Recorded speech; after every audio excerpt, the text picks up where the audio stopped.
예수께서 무리를 보시고 산에 올라가 앉으시니 제자들이 나아온지라 입을 열어 가르쳐 이르시되 심령이 가난한 자는 복이 있나니 천국이 그들의 것임이요 애통하는 자는 복이 있나니 그들의 위로를 받을 것임이요.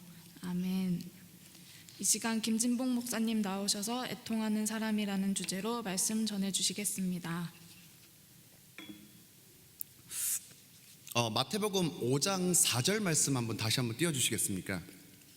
애통하는 자는 복이 있나니 그들이 위로를 받을 것이며. 예, 좋습니다. 자, 요거를 외워서 한번 해보겠습니다. 외워서요. 화면 다시 한번 띄워주시고요. 한 3초만 보겠습니다. 예, 자, 됐습니다. 이제 화면 없애주시고 한번 외워볼까요? 준비 시작. 애통하는 자는 복이 있나니 그들이 위로를 받을 것이며. 아멘. 제가 지난 9월 다섯째 주 때 3부 설교 때 심령이 가난한 사람이라는 주제로 하나님 말씀을 전했습니다. 오늘 이어서 말씀을 계속 이어나갔으면 좋겠다 생각하는데요. 먼저 오늘 말씀은 큰 틀을 볼 때에는 이제 산상수훈 이야기입니다. 산상수훈, 예수님께서 산 위에서 말씀을 전하셨다고 해서 산상설교, 산상수훈이라고 하는데, 산상수훈은 12 제자들이 확정되고 나서 주신 말씀입니다. 구약식으로 말하면 십계명 같은 것입니다. 구원받은 하나님의 백성들이 살아내야 하는 새 계명이라는 겁니다. 구약에서 하나님의 백성이 되고 난 다음에 율법을 주셨던 것처럼 신약에서는 이 제자들이 확정되고 나서 새 이스라엘 백성에게 이 새 계명을 주셨다는 겁니다. 이것이 바로 산상수훈입니다. 예수님께서 모세에게 주셨던 이 계명들을 가지고서 예수님은 마태복음 5장, 6장, 7장에서 하나하나 재해석해 주셨습니다. 그 말씀 의미에서 더 확장돼서 말씀해 주셨는데, 예를 들자면 구약 율법의 말씀에 의하면 육체적 살인을 하지 말라는 거죠. 몸 살인을 하지 말라지만 예수님께서 오셔서 새롭게 된 계명으로는 뭐라고 말씀하셨냐면 마음으로 미워하는 것조차도 살인이라고 이렇게 확장돼서 말씀해 주셨다는 겁니다. 그래서 산상수훈은 구약 율법에 있어서 완성된 계명이라고 할 수 있습니다. 우리는 산상수훈이라고 할 때 단순히 예수님께서 산 위에서 말씀을 전하셨다, 거기서 그쳐서는 되는 게 아니에요. 모세가 시내산에서 율법을 수여받은 것처럼 예수님은 그 율법의 말씀을 토대로 해서 확장해서 산 위에서 말씀을 주셨다는 겁니다. 예수님이 그 율법의 말씀을 이제 확장해서 말씀을 주셨다는 것이죠. 그래서 산상수훈은 단순하게 그냥 신약에서만 머물 것이 아니라 구약에 있는 율법과 연관성을 지으면서 우리가 생각해야 된다는 겁니다. 마태복음 5장의 말씀에 보면요, 어떤 우리의 인생에 있어서 진정한 행복이 무엇인가라는 부분에서 나타나고 있는데요, 행복은 외적인 상태, 어떤 환경의 의존이 아니라 우리의 마음 상태에 있습니다. 세상은 좀 더 벌고 좀 더 큰 집에 좀 더 출세하면 행복이라고 말하지만, 그러나 예수님은 행복은 마음에 있는 것이지 외적에 있는 것이 아니라는 그런 전체적인 가르침을 말씀하고 있습니다. 그래서 참된 행복이라는 것은 과연 무엇이냐, 과연 이것은 어디서 오느냐, 가장 근본된 것은 무엇이냐면 바로 하나님과의 바른 관계에서 진정한 행복을 얻을 수 있다는 겁니다. 오늘 말씀에서 이 애통이란 말을요, 한자로 풀이해보면요, 슬플 애, 아플 통입니다. 애통, 슬퍼하고 가슴 아파하는 겁니다. 눈물 흘리면서 슬퍼하는 것은요, 애통이 아니에요. 그냥 우는 겁니다. 슬퍼하면서 가슴 아파하는 것, 이것이 바로 애통이라는 겁니다. 그래서 이 애통하다라는 말을 헬라어로 보면 펜데오라고 하는데, 가슴이 찢어지도록 처절하게 우는 것, 이런 것을 나타내고 있습니다. 심리학에서 우리가 울면은 정서적으로 치료가 된다라고 그렇게 얘기하고 있습니다. 카타르시스를 경험했다 그러죠. 여자들이 마음이 심란할 때 뭐를 보면서 위로를 받습니까? 드라마를 보면서 같이 홀짝홀짝 울면서 그렇게 위로받지 않습니까? 그러면서 뭔가 마음이 정리되는 이유가 바로 그런 이유였습니다. 그렇지만 하나님 앞에서 애통하는 것과 자기가 홀로 애통하는 것은 완전히 다른 이야기입니다. 홀로 애통하는 것은요, 신세 한탄하는 것이 될 수 있습니다. 그것은 주님께서 말씀하신 그 복과는요 아무런 상관이 없습니다. 믿지 않는 자의 애통은 자기 앞에서 자기가 그냥 우는 거예요. 일시적으로 감정에 후련할지는 모르겠지만 그 순간이 끝나면 어쩌면 더 절망에 빠질 수 있다는 겁니다. 드라마를 보고 울면서 위로를 받는 사람은요, 매일 하나님 앞에서가 아니라 텔레비전 앞에서 묵상하게 된다는 겁니다. 성경에서 말하는 이 눈물, 이 애통은요, 이런 눈물하고 차원이 다른 얘기입니다. 특별히 이 애통이라는 것은요, 죄와 깊은 관련이 있습니다. 그래서 자기의 죄가 뭔지 모르는 사람은요, 애통할 수 없습니다. 반대로 자기의 죄를 아는 사람은 애통할 수 있다는 거예요. 우리는 그래서 하나님 앞에서 애통할 수 있어야 된다는 겁니다. 하나님을 믿는 믿음이 없이는 이런 애통은요 절대로 불가능합니다. 여러분, 이 사람이 누구일까요? 구약 말씀에서 나는 살인죄를 저질렀습니다, 나는 간음을 동시에 같이 저질렀습니다. 누구일까요? 마음속으로 말하는 거 다 들립니다. 다윗이라고 말씀하신 거 다 알고 있습니다. 다윗이 그런 범죄를 저지르고 나서 약 1년 동안 숨기고 살았습니다. 그렇지만 나단 선지자를 통해서 그 죄를 지적받자마자 즉시 회개했습니다. 그러면서 썼던 시가 바로 시편 51편 말씀입니다. 다윗이 자신의 죄에 대해서 얼마나 애통했는지를 잘 보여주는 말씀이 바로 시편 51편 말씀입니다.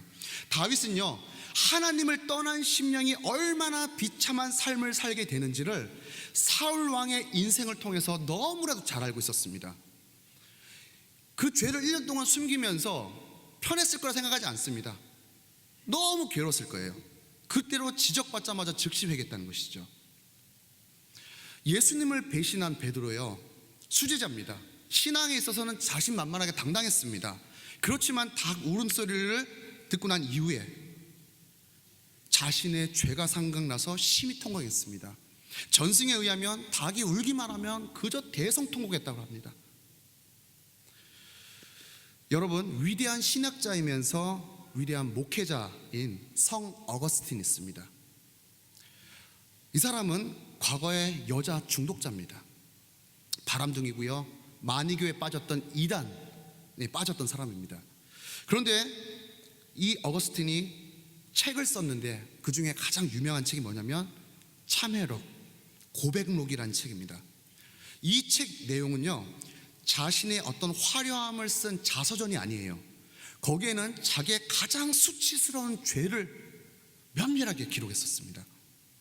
죄들을 낱낱이 기록하면서 자신은 전적으로 하나님의 은혜로 구원을 받았다라고 그렇게 고백하고 있는 바로 그런 책이라는 겁니다. 역사는 이 사람을 비난하고 있는 게 아니고요, 가장 훌륭한 사람으로 그렇게 평가하고 있습니다. 화려함이 아니라 죄에 대한 고백, 자기 죄 때문에 가슴 아파하는 사람, 어쩌면 하나님께서 이 사람을 칭찬하신다는 거죠. 가장 훌륭한 사람이라는 것이죠. 저도 고등학교 때 어떤 이런 죄의식, 죄책감인지 죄의식인지 구분을 못하겠지만 이런 것에 시달려가지고 제가 이런 고민에 빠졌습니다.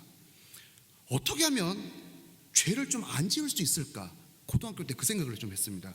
심각한 고민에 빠졌는데, 그렇게 해서 생각해낸 것이 좀 웃긴 얘기지만 뭐냐면, 내가 조금 학교 갔다 와서 할 거 다 해놓고 그냥 빨리 자자라는 거예요. 그냥 빨리 자라는 거죠. 죄 안 지으려면 그냥 빨리 잠을 빨리 자가지고 죄라도 짓지 말자. 이게 어쩌면 제 고등학교 때 생각, 제 전략이었던 것 같아요. 그러면서 열심히 잠을 잤습니다. 그래서 낮잠을 좀 많이 잤고요, 그러면서 살도 많이 찌더라고요. 그런데 깨달은 것은 내가 꿈속에서조차도 내가 죄를 짓고 있더라는 거예요. 사탄은 우리의 의식세계뿐만 아니라 무의식세계조차도 우리를 공격하구나, 그거를 고등학교 때 깨달았습니다. 너무 편협적이지만 좀 순수했던 그런 시기가 아닌가, 그런 생각을 했는데, 가끔 그런 생각을 합니다. 내가 죄에 대해서 이렇게 몸부림을 치던 그때가 그래도 행복했었다. 나에게 그런 모습이 지금 남아있는가? 그때 비하면 아닌 것 같아요. 내가 다시 회복해야 되겠구나, 다시 돌아가자는 이런 마음이 자꾸 생깁니다. 여러분, 우리가 지금 살고 있는 이 시대의 이 성도들과 옛날에 살던 성도들에 있어서 어떤 큰 차이점이 있습니다. 현재 우리 성도들의 차이와 또 옛적에 신앙생활을 했던 성도들의 차이점, 그것은 바로 뭐냐면, 그것은 바로 죄의식에 관한 겁니다. 옛 성도들은 죄에 대해서 깊은 인식이 있었습니다. 교부 어거스틴, 아까 참회록을 썼다고 했습니다. 또 루터는 이신칭기를 깨닫기 전까지만 해도 막 고해성사를 하면서 쉬지도 않고 맨날 그렇게 죄 고백하면서 신부가 귀찮을 정도로 죄에 대해서 굉장히 예민하고 막 그래서 괴롭혔던 그랬었습니다. 철로 역정을 썼던 존 버년도 죄로 인해서 1년 6개월 이상 양심의 고통에 시달렸다고 하고 있고요. 스펄전 목사님도 15살 회심하기 전에 7년 동안이나 죄로 인해서 고통의 시기를 겪고 있었는데, 그때 자신을 뭐라고 고백했냐면, 내가 두더지보다 못한 존재라고 여겼다, 그렇게 고백합니다. 미국의 영적인 거인 조나단 에드워즈 목사님은요, 자신의 죄가 얼마나 큰지 자신은 지옥 밑바닥에 떨어져도 모자랄 사람이라고 그렇게 여겼습니다. 저는 지금 죄책감에 시달리는 얘기가 아니라 죄의식에 대해서 예민하고 민감했던 우리 선조들의 이야기를 하고 있는 겁니다. 이처럼 신앙의 역적 거인들에게는요, 정말 깊고도 넓은 죄의식, 죄에 대한 애통함과 회개가 있었다는 겁니다. 그러나 요즘은 우리의 삶 속에서 죄에 대한 깊은 회개의 삶은 찾아보기가 힘든 것 같습니다. 점점 사라지는 것 같습니다. 이것이 참으로 애통한 모습이 아닌가 생각합니다.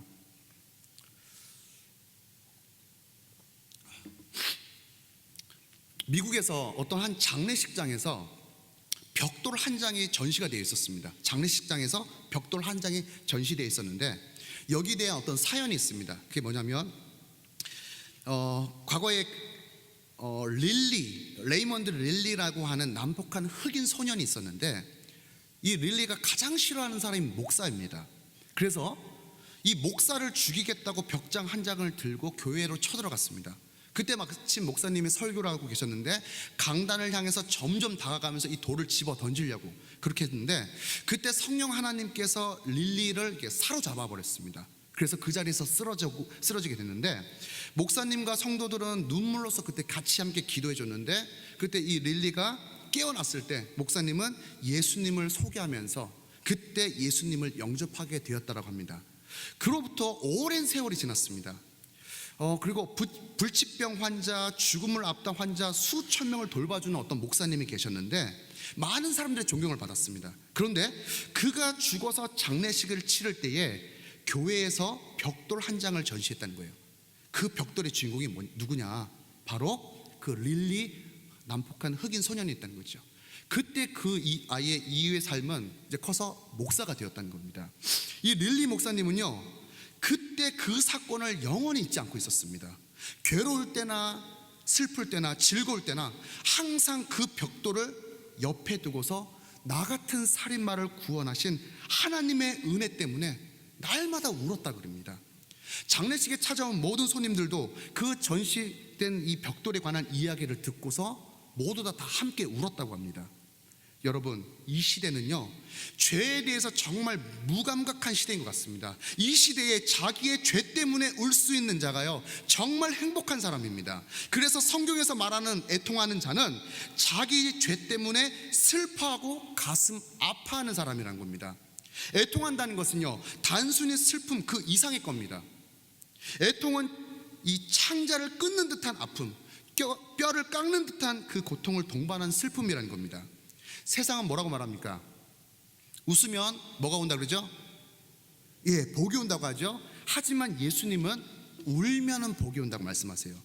일반적으로 사람들이 애통할 때는 자기가 아꼈던 것을 잃어버렸을 때 애통합니다. 남들이 또 막 잘 되고 그러면 속상해서, 사촌이 땅을 사면 어디가 아파요? 예, 배가 아프죠. 굉장히 괴로워합니다. 그러나 예수님이 말씀하시는 이 애통은요, 뭔가를 잃어버리고 뭔가를 소유하지 못해서 오는 그런 슬픔이 아니라, 전 재산을 다 날려버린다 할지라도 더 가지지 못해서 하는 그 슬픔이 아니라, 예수님이 말하는 이 애통함은 죄에 대해서 슬퍼하는 마음이라는 겁니다. 자신의 행동으로 지은 죄에 대해서 깊은 회개를 말하는 거예요. 자신의 죄악된 본성에 대해서 깊은 애통입니다. 마땅히 해야 할 일을 하지 못했음을 애통하는 겁니다. 마땅히 해야 되지 말아야 할 일을 했음을 애통하는 겁니다. 선한 행동을 하고 싶었지만 선한 행동을 못했음을 애통하는 것이고요, 악을 하고 싶었지 않았지만 악을 행할 수밖에 없었음에 대해서 애통하는 겁니다. 우리는 이런 죄의 심각한 결과를 알 때에 이 애통함이 생기게 되는데요, 이 죄에 대한 결과는 뭡니까? 죽음입니다. 하나님과의 단절이고 하나님과의 불편한 관계고요, 진노와 심판입니다. 죄는 하나님을 사랑하지 못하게 하고 죄는 하나님의 사랑을 느끼지 못하게 합니다. 지금 현재 질문합니다. 제가 지금 현재 내가 죄에 대한 애통이 없다는 얘기는 다른 것에 이미 내가 물들어 있다는 얘기입니다. 영적으로 뭔가 둔감해져 있다는 사실입니다. 죄에 대한 결과에 대해서 심각하고 깊은 인식은 우리가 죄에 대해서 애통하게 만든다는 겁니다. 죄에 대한 애통함은요, 다른 사람과 비교해서 생기지 않습니다. 다른 사람과 비교해 볼 때 우리의 죄악성은 절대 발견할 수 없습니다. 대체로 우리는 내가 다른 사람보다 더 낫다고 생각합니다. 나보다 못한 사람이 훨씬 많다고 생각합니다. 그냥 다른 사람하고 하는 정도라고 생각합니다. 남들도 다 그렇게 하는데, 그런 생각을 많이 하는데요, 그러나 진정한 죄에 대한 애통함은 나 자신을 다른 사람이 아니라 하나님의 기준에서 볼 때에 비로소 생겨난다는 겁니다. 우리의 삶의 기준은 다른 사람이 아니라 바로 하나님이십니다. 여러분 한번 저 따라 해볼까요? 우리의 삶의 기준은 다른 사람이 아니라 바로 하나님이십니다. 예, 맞습니다. 그래서 하나님이신 이 예수님이 우리의 삶의 모델과 기준이 되신다는 겁니다. 우리는 다른 사람하고 비교할 인생이 아니라 예수님을 내 자신에 비춰서 봐야 할 인생이라는 겁니다. 그래서 우리는요, 우리의 죄를 더 이상 숨기지 맙시다. 누구나 다 그래 하면서 합리화하지 맙시다. 죄는 나보다 더 심해, 비교하지 말라는 겁니다. 우리가 하나 좀 더 살펴볼 것은요, 타인에 대한 애통입니다. 우리는 나 자신뿐만 아니라 동시에 다른 사람의 죄에 대해서도 심각하게 애통하는 마음을 가져야 한다는 겁니다. 예, 화면 좀 띄워주십시오. 시편 119편 136편 6절 말씀 한번 다 같이 한번 읽어보겠습니다. 시작.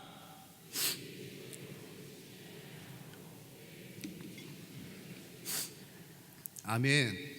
그들이 주의 법을 지키지 아니하므로 내 눈물에 시내같이 막 흐른대요. 다른 사람을 위한 애통입니다. 저희 가정에서 종종 의견이 달라서 좀 소리가 높아지거나 부부싸움을 할 때가 있습니다. 그때마다 저에게 애통할 수 있도록 자극을 주는 분이 계시는데요, 그분은 바로 제가 그럴 때마다 꼭 반드시 짚고 넘어가는 8살짜리 제 딸 아이입니다. 뭐라고 말하냐? 아빠, 하나님은 화내는 거 제일 싫어하셔. 아빠, 하나님은 싸우는 거 제일로 싫어하신다? 제 가슴이 뜨끔합니다. 아빠, 엄마한테 미안하다고 해. 엄마, 아빠한테 미안하다고 해. 아빠 손, 엄마 손 잡아. 그리고 누워. 그리고 자. 뭐 그렇게 얘기합니다. 딱 잡고 누워. 그럼 바로 자래요. 그냥. 제 딸이 우리 부부를 보면서 너무나도 안타까워하는 모습, 애통하는 마음이 있어서 굉장히 저희를 좀 자극해 주는 것 같습니다. 그러면서 화해의 연결자가 되어주는 것 같습니다. 참으로 부끄럽죠. 자, 우리 옆 사람 한번 바라보면서 이렇게 한번 고백해 볼까요? 자, 옆 사람 한번 바라보시고요, 당신에 대해서 애통한 마음을 갖겠습니다. 당신에 대해서 애통한 마음을 갖겠습니다. 고백하겠습니다. 시작. 마찬가지로 우리는 나 자신뿐만 아니라 타인을 향해서, 우리가 이 사회를 향해서, 우리 조국 교회를 향해서 어떤 부정부패가 있다, 그런 불법이 있다, 이런 거에 대해서 우리는 깊은 아픔과 고통을 느껴야 한다는 겁니다. 우리의 애통함으로 그들에게 하나님의 위로가 임해야 된다는 것이죠. 그런데 우리의 모습은 어떠냐? 비판은 있지만 애통함은 없다. 지적질은 있지만 애통함이 없는 사회라는 겁니다. 우리가 이것을 회복해야 되지 않을까 생각합니다. 그럼 예수님은 왜 애통하는 자가 복이 있다고 말씀하시는 걸까요? 그것은 애통하는 자를 하나님이 위로해 주시기 때문입니다. 우리가 자신에 대해서 내가 영적으로 파산됐구나, 이것으로 진정으로 슬퍼할 때만 하나님의 은혜가 그 자리에 들어갈 수 있습니다.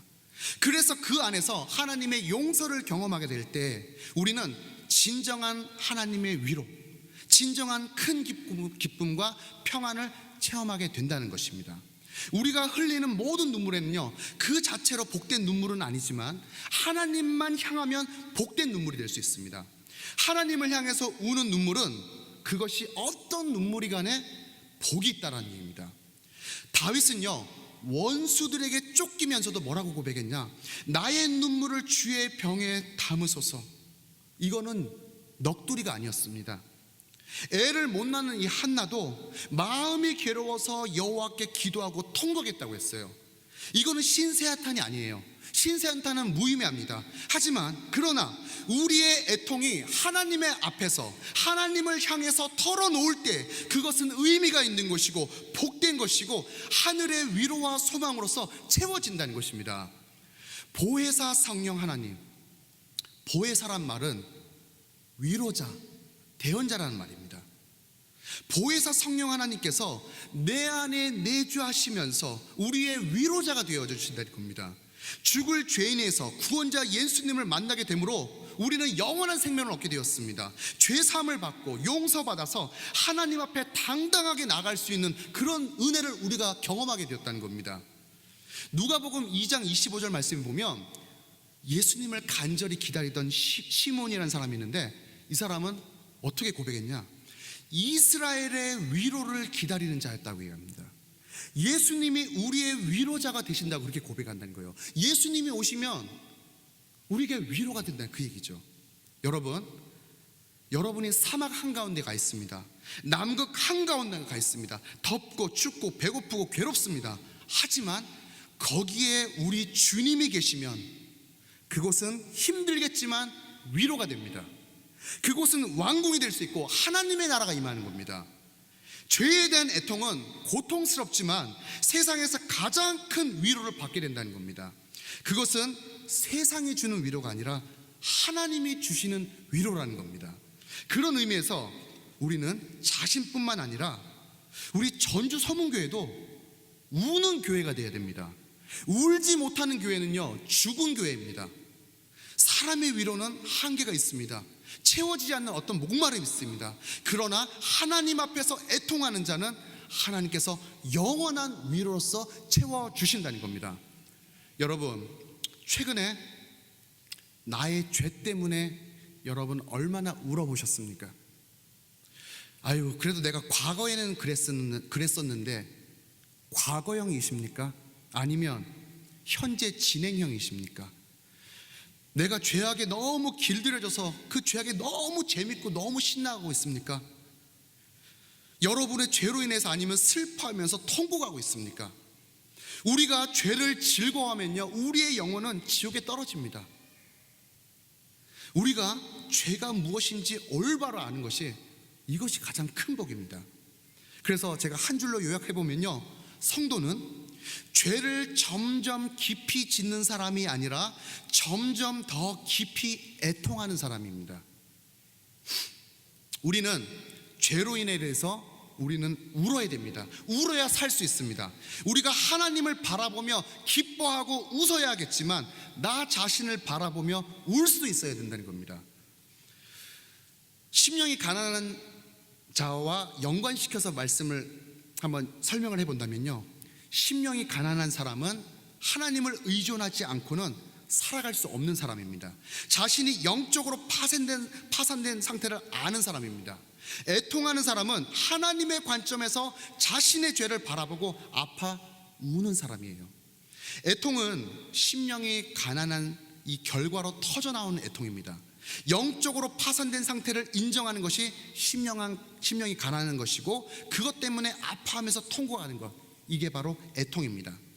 심령의 가난을 인정하는 것이 고백이고요. 그것 때문에 우는 것은 통회입니다. 여러분, 성자일수록 죄에 대해서 애통함이 큽니다. 그런데 반대로 악인일수록 자신의 죄에 대해서 무덤덤하고요, 당당하고요, 애통함이 없습니다. 다윗, 바울, 어거스틴 자신의 참회록을 썼습니다. 여러분, 내가 뭔가 가졌다라는 것을 말하지 마시고요, 내가 하나님 앞에서 애통함이 있는지를 보십시오. 내가 받은 축복을 자랑하지 말고 내가 감히 받을 만한 자격도 없는 나에게 베풀어 주신 하나님의 은혜를 자랑하십시오. 여러분만의 참회록, 여러분만의 고백록을 만들어 가십시오. 회개에 우리가 신앙이 깊어질수록, 성숙할수록 회개의 깊이도 깊어집니다. 애통함의 깊이에 따라서 인격과 우리의 어떤 행동의 변화가 달라지는데요, 자기가 잘못하고도 애통하지 않는 사람은요, 계속해서 그것을 반복해서 잘못합니다. 그러면 조금 잘못하고 살짝 애통하는 사람은 어떠냐? 그것을 또 반복할 수 있습니다. 아까는 계속 반복된다고 했고요, 지금은 또 반복될 수 있습니다. 조금 애통하는 사람은. 그런데 자기의 잘못을 크게 알고서 깊이 애통하는 사람은 그 잘못을 되풀이해야 할 가능성은 적습니다. 여러분, 한 가지 이야기만 하고 마치겠습니다. 종교 부분에서 노벨상에 해당되는 상이 있습니다. 그게 어떤 템플턴 상이라는 건데 우리나라 목사님이 받으셨습니다. 한경직 목사님이 종교 부분에 노벨상에 해당되는 그런 템플턴 상을 수상하셨는데, 그분은 그 수상을 받는 그 자리에서 수상 소감이 뭐라고 고백하셨냐면, 그 자리에서 나는 훌륭한 사람이 아닙니다. 나는 일제시대 때 일본 우상, 신상, 천황을 숭배했던 사람입니다. 그들이 총칼이 두려워서 나는 거기에 절했던 사람입니다. 그렇게 고백했습니다. 가장 높은 자리에서 자신의 수치를 수상 소감으로 고백했습니다. 여러분, 우리는 남들이 높여주는 자리에서조차도 우리는 하나님을 의식하면서 내 죄를 바라볼 수 있어야 됩니다. 내가 너무 높은 자리에 있으면 하나님이 안 보입니다. 내 자신만 보일 뿐입니다. 여러분, 올해 마지막 주일입니다. 다소 무거운 주제로 말씀을 전했지만 우리가 올해를 마무리하고 새해를 맞이하는 자세가 이래야 되지 않을까라는 생각을 갖습니다.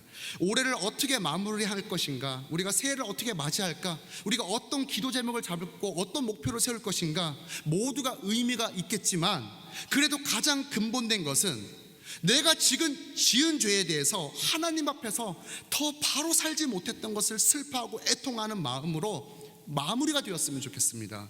또한 새해 기도 제목이 뭔가를 주시옵소서가 아니라 죄에 대해서 애통하는 마음을 주시옵소서, 죄에 대해서 철저히 몸부림을 치며 살 수 있는 그런 힘과 능력을 주시옵소서, 이 사회와 조국교회를 바라보면서 비판만 하지 말고 가슴 아파하는 마음을 주시옵소서. 이런 기도 제목이 올해를 마무리하고 새해를 맞이하는 그런 기도 제목이 되기를 주의 이름으로 간절히 축원합니다. 기도하겠습니다. 하나님 아버지, 하나님의 은혜를 감사드립니다. 올해 마지막 주일을 우리가 맞이하며 한 해를 잘 마무리할 수 있는 그런 마음을 허락해 주시기 원합니다. 어떤 것이 가장 마무리를 잘 할 수 있는 것인가, 오늘 말씀을 통하여서 우리가 진지한 고민을 가질 수 있도록 인도하여 주시옵기를 원합니다. 또한 새해를 맞이할 때에 하나님 어떻게 새해를 해야 하는지 말씀을 통해서 깨달음이 있기를 원합니다. 하나님, 우리가 정말 하나님 앞에서 바로 살지 못했던 것, 죄를 향해서 달려갔던 나의 마음들, 그것을 하나님 앞에서 철저히 우리의 죄에 대한 고백을 할 수 있도록 인도하여 주시고, 우리가 더 이상 아무것도 할 수 없는 나약하고 무능한 존재임을 깨달을 수 있는, 그렇게 한 해를 마무리할 수 있는 저희가 되게 하여 주시옵소서. 또한 새해를 맞이하면서 우리의 기도의 제목이 뭔가를 달라고 고백하고 뭔가 소유를 취할 것이 아니라 우리 죄에 대해서 애통함을 하는 마음을 달라고, 또한 죄에 대해서 철저히 몸부림치면서 싸울 수 있는 그런 힘을 달라고, 하나님 그런 기도 제목이 될 수 있는 우리 모든 복된 성도 될 수 있도록 주님 도와주시옵소서. 비판만 하지 않게 하여 주시고 가슴 아파하는 우리 모두가 될 수 있도록 도와주시옵소서. 하나님 아버지, 복된 것이 세상의 소유가 아니라 우리의 가난한 심령이 되지 못한 것, 하나님 또한 우리가 죄에 대해서 너무나 가슴 아파하는 것, 이것이 복된 것이를 우리가 깨닫고서 우리의 삶에서 이것을 반복해서 기억하며 실천하면서 살아갈 수 있는 우리 모두가 되게 도와주시옵소서. 죄에 대해서 둔감하지 않게 하여 주시고 죄에 대해서 민감하게 반응할 수 있는 우리 모두가 될 수 있도록 주여 인도하여 주시옵소서. 감사드렸고 거룩하신 예수님의 이름으로 간절히 기도드리옵나이다. 아멘.